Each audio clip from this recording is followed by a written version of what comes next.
Hola, ¿cómo están? El pastor Enrique Borja de Comunidad a la Mesa, continuando con el tema de explicar un poco más sobre qué es el hablar en lenguas, qué es la evidencia que nos da el Espíritu Santo cuando cae sobre nosotros, cuando somos llenos. Y la Biblia nos dice en Corintios que es más importante profetizar, o sea, hablar en español, dar un mensaje que anime, edifica, consuela, pero también el hablar en lenguas habla de que es una forma en que nosotros nos comunicamos con el Señor. El apóstol Pablo dice que es muy importante y él más dice que si nosotros queremos hablar en lenguas y el Señor nos da en una lengua, hay que buscar interpretarla. Ahora, aquí está uno de los temas que nos llevan a controversia. ¿Cuál es el contenido de una lengua o lenguas interpretadas?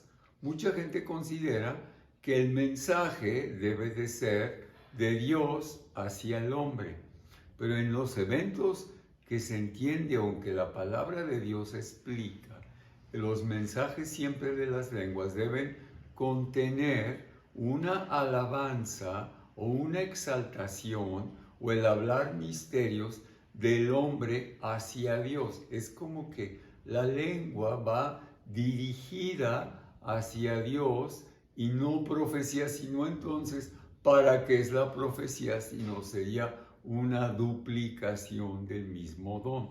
Y lo vemos claramente en las menciones del Espíritu Santo. Por ejemplo, en Hechos capítulo 2, cuando estudiamos en el libro de Pentecostés, perdón, en el libro de los Hechos, en el día de Pentecostés, recuerden que es la primera vez, la primera mención, cuando el Espíritu Santo cae y dice que se les presentaron como lenguas de fuego sobre cada uno de los discípulos.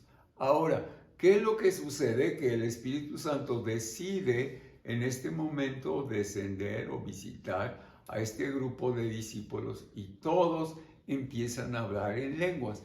Y el comentario que se hace es que todos los oían, o sea, la lengua para ellos en ese momento, que eran galileos, que eran de una provincia al norte en Israel, lo que se infiere es cómo estos hombres están hablando en lenguas, porque en ese momento en Jerusalén había como 70 naciones de todos los del pueblo hebreo que habían sido esparcidos, pero ahora regresaban a un gran evento como una convención local, porque por mandamiento en la Torá tenían que volver a Jerusalén. Y es en ese momento donde estas 70 naciones escuchan, o personas de estas 70 naciones escuchan al pueblo de Dios hablar en lenguas y entonces dicen, ¿cómo es que les entendemos a ellos? ¿Cómo es que ellos galileos hablan en estas lenguas que no deberían saber?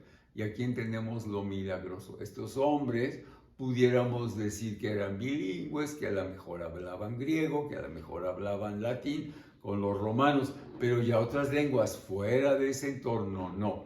Pero el contenido era este. ¿Cómo les oímos hablar misterios o maravillas acerca de Dios?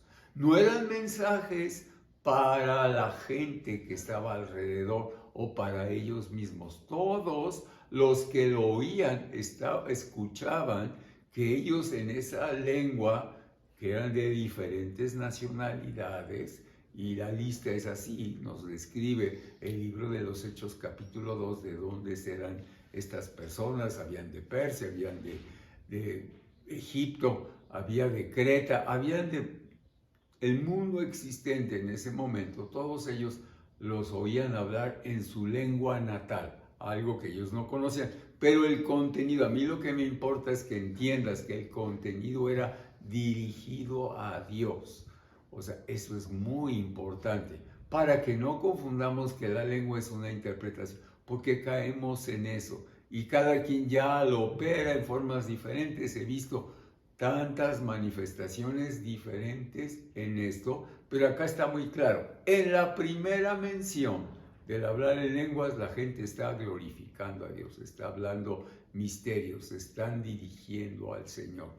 Luego también, si nosotros continuamos con este tema en el libro de los Hechos. No solamente el Espíritu Santo, cuando cae la primera vez, todos hablan en lenguas, y en este caso los 120, en los próximos eventos, y yo te quiero dar unos capítulos que son muy evidentes, que uno repite para poder entender, es el capítulo 2, el capítulo 8, el capítulo 9, el capítulo 10 y el 19 del libro de los Hechos, donde hay menciones del Espíritu Santo.